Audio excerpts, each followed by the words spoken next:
Hi ಎಲ್ರಿಗೂ. ಇವತ್ತು ನಮ್ಮ ತೋಟದ ಒಂದು ಪುಟ್ಟ ಹುತ್ತದಲ್ಲಿ ತೊಡಗಿನ ಜೇನಿತ್ತು. ಜೇನಲ್ಲಿ ತುಂಬ ವೆರೈಟಿ ಇದೆ, ನಿಮಗೆ ಗೊತ್ತಿರ್ಬೋದು. ಮಿಸ್ರಿ ಜೇನು, ಹೆಜ್ಜೇನು, ತೊಡಗಿನ ಜೇನು ಅಂತೆಲ್ಲ ಹೇಳ್ತಾರೆ. ನನಗೆ ಫಸ್ಟ್ ಟೈಮ್ ಗೊತ್ತಾಗಿದ್ದು ನೆಲದೊಳಗಡೆ ಜೇನಿರುತ್ತೆ ಅಂತ ಹೇಳಿ. ಪ್ರಾಬಬ್ಲಿ ನಮ್ಮ ವೀಡಿಯೋಸ್ ನೋಡಿದರೆ ನಿಮಗೆ ಗೊತ್ತಾಗುತ್ತೆ. ಇವತ್ತು ನಾನು, ಅಪ್ಪಾಜಿ, ತಂಗಿ, ಅಕ್ಕ ಎಲ್ಲ ಸೇರಿ ಆ ನೆಲದೊಳಗಡೆ ಇದ್ದಂತಹ ಜೇನು ತೆಗೆದ್ವಿ. ಸೊ ಇದು ಬೇಸಿಕ್ಲಿ ಹುಳ ತಟ್ಟಿ, ಇನ್ನೊಂದು ಜೇನು, ನಾವು ತಟ್ಟಿ ಅಂತ ಕರಿತೀವಿ ಇದನ್ನು. ಸೊ ಇದನ್ನು ಇಲ್ಲಿ ಹೀಗೆ ಹಿಂಡಿದಾಗ ನೋಡಿ ಈ ಥರ ಜೇನು ಬೀಳುತ್ತೆ. ಇಲ್ಲಿ ನೋಡಿ, ಹತ್ತಿರ ಬಂದರೆ ಇಲ್ಲಿ ನಿಮಗೆ ಕಾಣಿಸೋದು ಜೇನಿನ ಮೊಟ್ಟೆ. ಇದು ವೈಟ್ ಕಲರ್, ಓಕೆನಾ?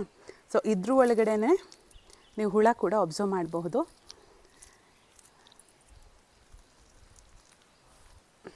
ಓಕೆ, ಫಸ್ಟ್ ಜೇನು ಬಂದು ಈ ಥರ ತಟ್ಟಿ ಕಟ್ಟುತ್ತಂತೆ, ಆಮೇಲೆ ಹೂ ಹಾಕುತ್ತಂತೆ, ಹೂವಿನ ಮಕರಂದ.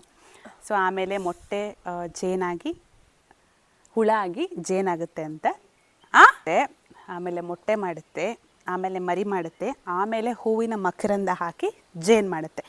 ಸೊ ಆ ಜೇನನ್ನ ತಟ್ಟಿ ಇದು ನಾವೀಗಾಗಲೇ ಈ ಜೇನನ್ನ ನೋಡಿ ಹೀಗೆ ಈ ರೀತಿ ಹಿಂಡಿ ಜೇನು ತೆಗ್ದಿದ್ದೀವಿ. ಇಷ್ಟೊಂದು ಇದೆಯಲ್ಲೇ, ಅದೇ ಅಷ್ಟೇ ನೋಡಿ, ಇದೆಲ್ಲ ಜೇನು ಹಿಂಡಿ ನಾವು ಜೇನು ತೆಗ್ದಿರೋದು. ಸೊ ತುಡುಗಿನ ಜೇನಿದು ಹುತ್ತದ ಒಳಗಿಂದ ತೆಗ್ದಿರೋದು. ನೀವು ಪೇಟೆಲಿ ತಿಂತಿದ್ರಲ್ಲ ಜೇನು, ಅದು ಆ್ಯಕ್ಚುಲಿ ಪ್ಯೂರ್ ಜೇನಲ್ಲ. ನಮಗೆ ಹಳ್ಳಿಲಿ ಸಿಗೋ ಜೇನು ಕಂಪೇರ್ ಮಾಡಿದಾಗ ಗೊತ್ತಾಗುತ್ತೆ. Thank you.